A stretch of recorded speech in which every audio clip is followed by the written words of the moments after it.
Merci Madame la Présidente.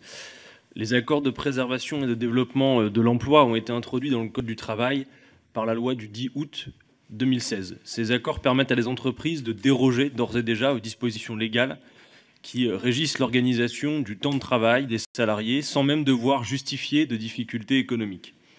Cette ordonnance va plus loin puisqu'elle permet par ces accords de baisser également la rémunération mensuelle des salariés. Concrètement, l'article L. 2254, alinéa 2 du Code du travail, tel que vous voulez le modifier, permettrait à des entreprises de baisser les salaires sans qu'aucune raison réelle et objective ne soit invoquée pour justifier cette baisse.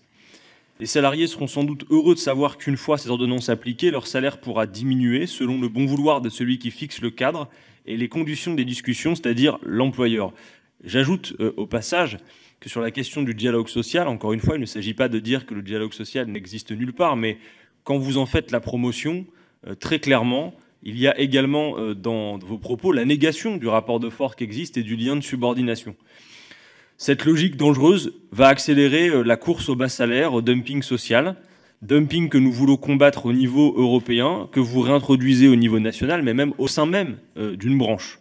Sous couvert de combattre le chômage de masse, vous organisez ici la précarité généralisée, nous l'avons déjà dit. Par là même, vous allez mettre en difficulté les entreprises françaises, dont la croissance repose principalement sur la demande intérieure, sur la consommation des ménages, donc sur les salaires. Voilà l'effet de cette ordonnance. Nous nous opposons à cette logique et c'est la raison pour laquelle nous voulons supprimer cet article.